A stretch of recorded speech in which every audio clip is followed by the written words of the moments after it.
Bienvenidos a Fragmentos de Historia, un podcast sobre algunos sucesos de la vida de San José María y de la historia del Opus Dei.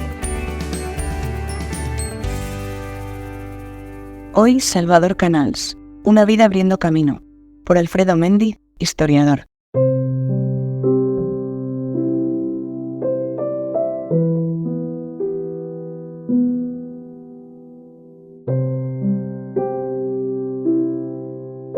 Salvador Canals fue un hombre poliédrico en el que confluían muchas facetas muy variadas. Fue sacerdote del Opus Dei y ya antes de ordenarse había sido como miembro laico una suerte de pionero, de adelantado del Opus Dei en Italia. Fue un conocido especialista en el derecho de la Iglesia, auditor de la Rota Romana, fue experto en pastoral cinematográfica, fue editor, fue autor espiritual.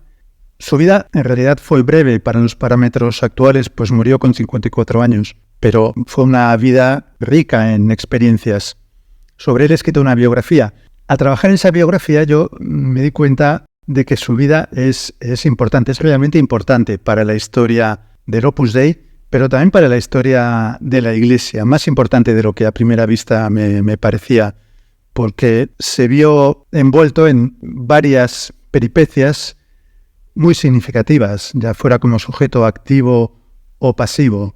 Salvador Canals, por ejemplo, vive en su propia carne la competencia que se produce en España en los años 40 en el apostolado con jóvenes entre el Opus Dei y la Compañía de Jesús. Se ve implicado en la aprobación pontificia del Opus Dei en 1947 y en las gestiones de 1960 y 1962 para convertir el Opus Dei en prelatura. Es testigo del papel que juegan en el Vaticano en los años 50 algunas corrientes de eclesiásticos enfrentadas a otras. Asiste también a las transformaciones de fondo operadas por el Concilio Vaticano II, etc. Podríamos decir algunas otras cosas, pero creo que esto es lo fundamental. Desde el punto de vista del Opus Dei, además, su figura encarna dos principios cruciales que no siempre resultan intuitivos si se ven las cosas de un modo humano: la universalidad y la eclesialidad. La universalidad porque su vida escapa desde muy pronto al particularismo propio del ambiente español, en el que a veces algunos pretenden encerrar la realidad del Opus Dei, y la eclesialidad por su vida de servicio directo a la Iglesia en la Santa Sede. Salvador Canals Navarrete nació en Valencia el 3 de diciembre de 1920. Su padre, Salvador Canals Álvarez, era ingeniero, y su abuelo paterno, Salvador Canals Vilaró, un político de cierto relieve, un político que fue diputado por el Partido Conservador en el Parlamento Español durante 20 años ininterrumpidamente, entre 1903 y 1923, cuando Primo de Rivera anuló el sistema parlamentario. También fue varias veces ministro. El abuelo materno, Adolfo Navarrete de Salazar, fue también un hombre conocido, bastante conocido en su tiempo, al menos en el ámbito militar y en el ámbito político. Nació en Valencia, Salvador Canals, porque su padre entonces trabajaba allí, pero en Valencia vivió solo unos meses. De todos modos, de allí le viene el apodo con que le llamará su familia y con que le llamarán sus amigos toda la vida: Babo. En Valencia, la madre vio que muchas madres llamaban a sus bebés Babito, y también ella empezó a llamar así al suyo. De Babito, al cabo de algún tiempo, pasó a Babo, y ahí se quedó, en Babo. No dejó nunca de llamarlo así, ni su madre, ni tampoco luego sus hermanos, sus amigos. Tampoco cuando ya no solo no era un bebé, sino que se había convertido en un monseñor del Vaticano. Cuando Salvador Canals tenía solo unos meses, la familia se trasladó a Reynosa, en Cantabria, y en 1932 a Madrid. Después de Salvador, el primogénito de la familia, llegaron otros 7 hijos, todos en los años de Reynosa, en esos años 20 y primeros 30.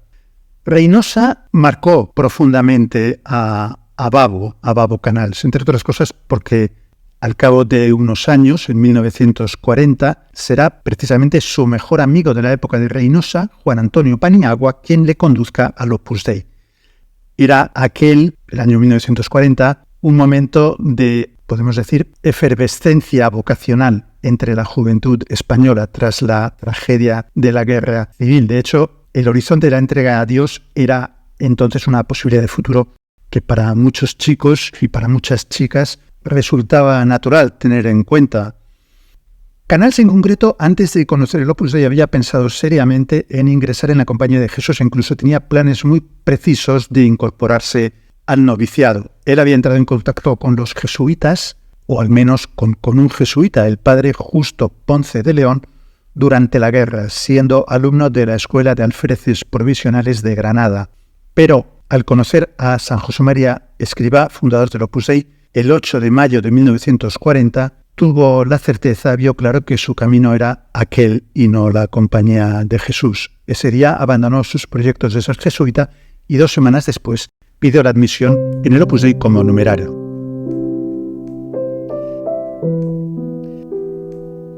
Salvador Canals pertenece a una generación de miembros del Opus Dei que, nacidos en torno a 1920, siguieron a José María Escrivá poco después de la Guerra Civil Española, en torno a 1940, y en muchos casos, o al menos en algunos casos, se ordenaron en torno a 1950. Es esta la generación que podemos decir que extendió el Opus Dei fuera de España. Por poner un ejemplo que tiene que ver con el propio Salvador Canals, entre quienes llegaron a Italia con este fin, con el fin de extender el Opus Dei en los años 40, pertenecen a esta generación, además de él, otros 7 sacerdotes. Sus apellidos son Torilló, Moret, Sallent, Silió, Udaondo, Taboada y Madurga, nombres ilustres en la historia del Opus Dei. Y además de ellos también un buen número de laicos, tanto hombres como mujeres, de esta generación llegaron a Italia. Y de la misma manera se puede decir de muchos otros países a los que esta generación llevó el Opus Dei. Salvador Canals terminó la carrera de Derecho en el año 1942 y en noviembre de ese año, con José Orlandis, otro miembro del Opus Dei, marchó a Roma con una beca para hacer un doctorado en Derecho Mercantil. San José María tenía interés en que algún miembro del Opus Dei residiera en la ciudad del Papa, en Roma, y pudiera ser ante el Vaticano de algún modo como el rostro de su fundación. No faltaban sobre el Opus Dei en aquel momento recelos y suspicacias que habían nacido en España, pero cuyo eco había llegado al Vaticano. 2 meses después de su llegada a Roma, el 15 de enero de 1943, Orlandis y Canals fueron recibidos en audiencia por el Papa Pío XII y pudieron explicarle con algún detalle qué era esa nueva fundación llamada Opus Dei, a la que ellos pertenecían. Orlandis compartió con Canals en Roma los momentos más duros de la Guerra Mundial, el año 1942, 43, 44, 45, pero volvió a España al cabo de 3 años exactos de su llegada, el 1 de noviembre de 1945. Salvador Canals, en cambio, permaneció en Roma hasta su muerte en 1975, y esto hizo de él durante toda su vida la persona que más tiempo llevaba trasplantada, como decía el fundador, en un país distinto del propio para llevar a él la semilla del Opus Dei. Esta semilla dio ya pronto, muy poco después de terminada la guerra, los primeros frutos. Uno de los primeros fue, en el año 1946, el croata Vladimir Vince, la primera vocación que llegó al Opus Dei fuera del suelo español, en Roma.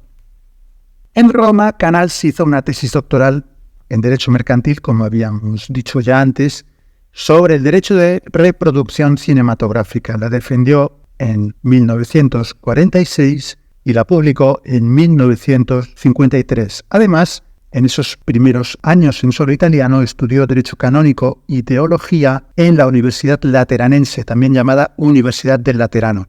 En este ambiente, en el Laterano, tuvo como mentor académico sobre todo a un claretiano español, el padre Siervo Goyeneche, que fue además hasta 1946 su confesor y con quien tuvo mucha amistad.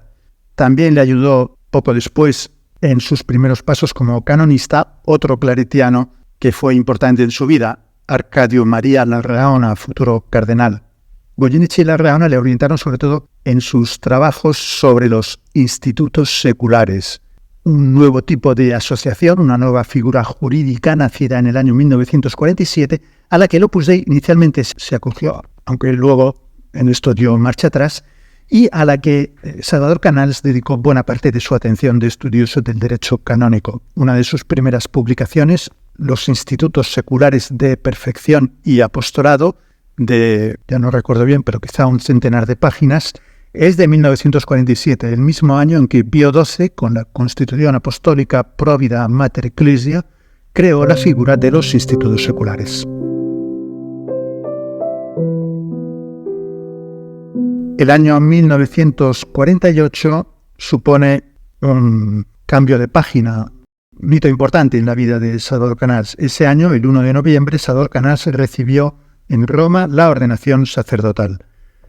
Desde un par de años antes, cuando primero Álvaro del Portillo, secretario general del Opus Dei, y luego José María Escrivá se habían instalado en Roma, Salvador Canals era para muchos asuntos, por así decir, la mano derecha de Álvaro del Portillo, del mismo modo que este lo era del fundador de San José María. Por ejemplo, Salvador Canals asistió directamente a Álvaro del Portillo en las gestiones para la primera aprobación pontificia del Opus Dei como instituto secular, en la compra de la sede central del Opus Dei, Villa Tevere, en el Viale Bruno Pozzi, que todavía ahora es la sede central del Opus Dei, en la formación de los primeros miembros italianos que llegaron al Opus Dei, Francesco Angelicchio, Renato Mariani, Luigi Tirelli, y también en otros asuntos le ayudó y estuvo siempre a su disposición, a la disposición de Álvaro del Portillo. Además, entró a trabajar con Álvaro del Portillo, en la Santa Sede. Más aún, le sustituyó. En 1947, Álvaro del Portillo había sido nombrado en la Congregación de Religiosos jefe de la Oficina de Institutos Seculares, pero en 1949 pidió dejar ese cargo y ser sustituido por Salvador Canals, y en el Vaticano accedieron. De este modo, Salvador Canals entró en el aparato oficial del Vaticano, lo que representa también una etapa importante que se abre en su vida. En el Vaticano, el trabajo de Canals fue importante, pero importante fue también el conjunto de ambientes y personas con las que se relacionó. Este es un aspecto que tuvo luego cierta importancia en la historia del Opus Dei. Me voy a referir sobre todo a tres esferas de ambientes y personas. Por una parte, la Escuela Teológica Romana; por otra parte, la Pontificia Comisión de Cinematografía; y, por último, el Cardenal Valeri. En primer lugar, Canals se insertó en un grupo informal de eclesiásticos, esa escuela teológica romana de la que hablaba, que tenían en común su procedencia de la Universidad Lateranense. Entre otros, formaban parte de este grupo Pietro Palazzini, profesor de moral, y el canonista Giacomo Violardo. Ambos fueron nombrados cardenales al cabo de algún tiempo por su trabajo en el Vaticano. Eran representantes de lo que se llama la Escuela Teológica Romana, como he dicho. Una corriente, digamos, poco amiga de novedades, una corriente conservadora, si se quiere, que en vísperas del Concilio Vaticano II entrará en polémica con la teología francesa y alemana. Con todos estos personajes de la Escuela Teológica Romana colaboró Salvador Canals en distintos proyectos. El más destacado fue la editorial Ares y su revista Studi Cattolici, una iniciativa personal suya en la que se involucraron de buen grado todos esos académicos curiales. Studi Cattolici salió a la escena como revista de teología práctica, es decir, revista de ideas orientadas a la acción, en el año 1957, con dos directores, Violardo y Canals. Palazzini era al principio presidente del Consejo de Redacción y además firmaba un buen número de artículos. Además de esto, hay que decir que Palazzini, a través de Canals, hizo amistad también con San José María y con don Álvaro, y así se convirtió, de hecho, en el gran valedor del Opus Dei en el Vaticano durante los pontificados de Juan XXIII y Pablo VI. Él y Violardo eran grandes amigos de Salvador Canals, a pesar de que eran bastante mayores que él. Hay que decir que Salvador Canals tenía un don especial, todos lo reconocen, un don especial para la amistad, tanto con gente mayor que él, como Violardo, Palazzini y otros, gente a la que sabía divertir de modo simpático y elegante, como con personas de su edad o más jóvenes, para las que, por ejemplo, le gustaba acuñar apodos originales y divertidos. Una persona con la que tenía cierto trato, más joven que él, era el cucciolo, el cachorrillo. A otro lo llamaba Cicorione, a Cicoria, por así decir. A Juan Bautista Torelló, un catalán con cierto temperamento artístico y poético, le gustaba llamarlo Gaudí.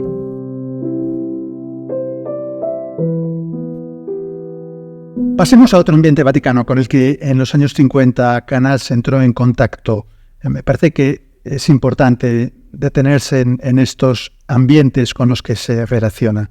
Este segundo ambiente, como he dicho, fue la Pontificia Comisión de Cinematografía, Radio y Televisión, de la que fue el Isadora Canals nombrado consultor en el año 1954. Él siempre, ya lo hemos visto antes a propósito de su tesis doctoral en Derecho Mercantil, siempre se había interesado por el cine, primero por los contratos cinematográficos y después, ya ordenado sacerdote, más bien por los aspectos pastorales o éticos del cine, sobre los que escribió bastante.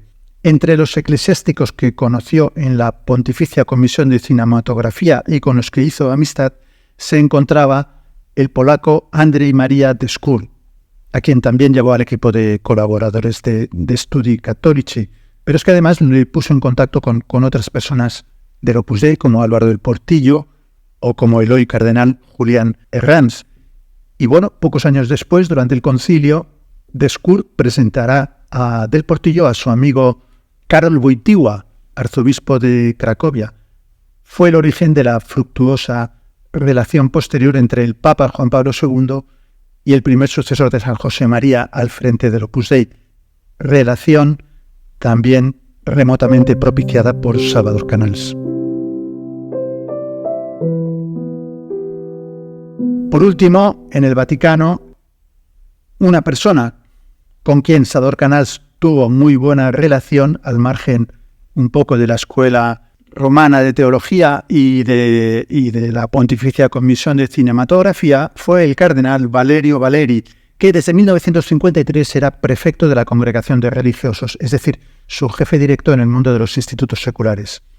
En el año 1954, Valeri, que muy pronto tuvo gran confianza en él, se lo llevó como secretario personal a un largo viaje que tuvo que hacer por Canadá y Estados Unidos, y esto le permitió a Salvador Canals dar a conocer el Opus Dei a figuras relevantes del catolicismo norteamericano, como los cardenales Spellman y Leger, arzobispos de Nueva York y Montreal, en cuyas diócesis todavía no estaba presente el Opus Dei. Valeri, además, y aquí ya entramos en otra faceta de la vida de Salvador Canals, se preocupó de promocionarlo. En concreto, a propuesta suya, Canals fue nombrado en 1960 juez de la Rota Romana y en 1962 perito del Concilio Vaticano II. El nombramiento de juez de la Rota fue otro hito importante que marca un antes y un después en la vida de Salvador Canals. En los años 60, tras ese nombramiento, el trabajo en la Rota lo absorberá más que ninguna otra cosa y, de hecho, sus demás ocupaciones pasarán a un segundo plano. En la Congregación de Religiosos, por ejemplo, dejó la oficina de institutos seculares y fue nombrado consultor, un cargo que requería mucha menos dedicación. De Studi Cattolici siguió siendo nominalmente director hasta el año 1964, cuando la revista se trasladó de Roma a Milán. Pero ya desde 1961 su trabajo en ella se había reducido mucho. En estos años, además, Salvador Canals comenzó a estar enfermo largas temporadas, lo que, por ejemplo, le impidió participar activamente en las sesiones del Concilio Vaticano II. De hecho, aportó más en la fase preparatoria del concilio que en el propio concilio. Sin embargo, en estos mismos años, sus sentencias rotales hicieron de él un personaje de referencia en el campo del derecho matrimonial. La más conocida es la sentencia del 21 de abril de 1970 que dictaminó sobre el caso de un hombre que había contraído matrimonio canónico con una mujer sin decirle antes que ya estaba casado civilmente. Posiblemente es la sentencia rotal más comentada por los especialistas en las últimas décadas.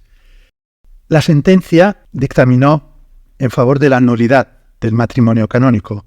La sentencia sostenía que la mujer que había accedido a casarse por la Iglesia con aquel hombre había incurrido en un error práctico de persona, lo que hacía recaer sobre el presunto matrimonio uno de los motivos de nulidad previstos por el Código de Derecho Canónico. Según Salvador Canals, en esa sentencia, tanto pueden alterar el ser de una persona ciertas condiciones morales, jurídicas o sociales, como el matrimonio civil, que se puede decir que esas condiciones hacen de esa persona una persona distinta. Por eso, la mujer aquella, al casarse con él, en realidad se casó con una persona distinta de la que había querido tomar como esposo.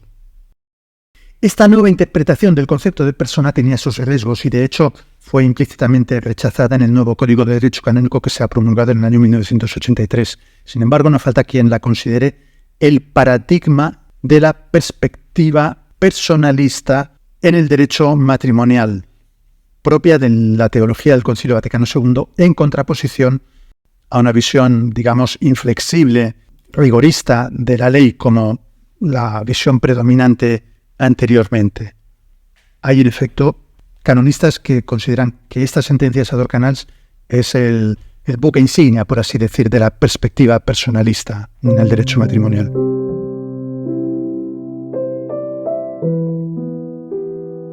Y pasemos ahora a hablar de Salvador Canals como autor espiritual. Desde la fundación de Studi Catholici, él había ido publicando una sección de espiritualidad fija en la revista titulada Ascetica Meditada, en italiano Ascetica Meditata.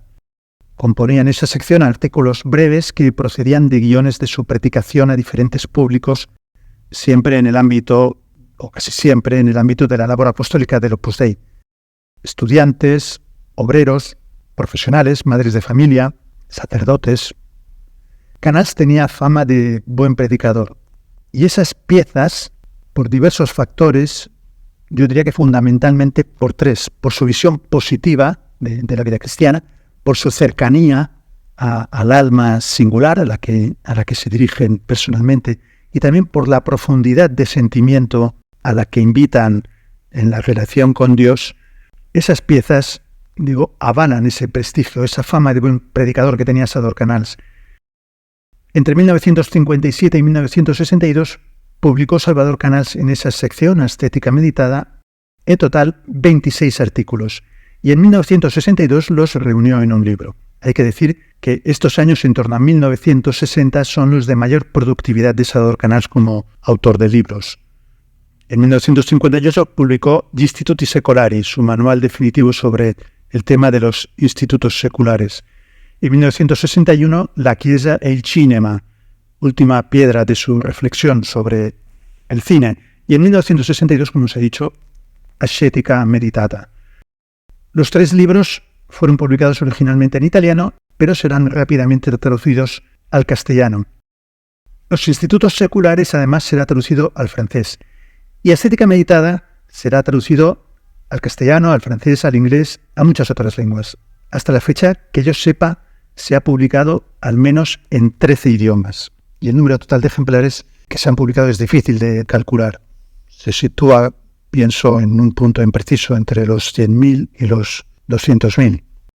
Es un libro que ha tenido un gran éxito y es un libro que, a pesar del paso del tiempo, sigue siendo actual.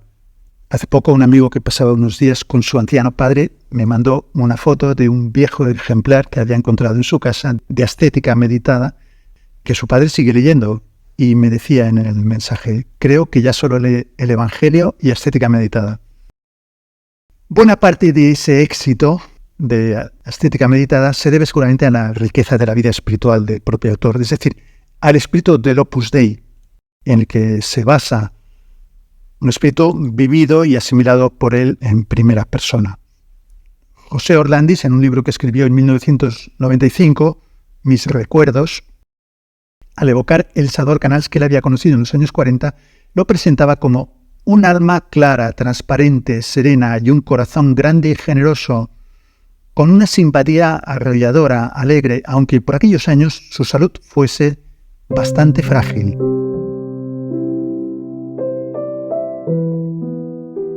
Bien, en relación con esto último habría que decir que en realidad su salud siempre fue frágil, no solo en los años 40.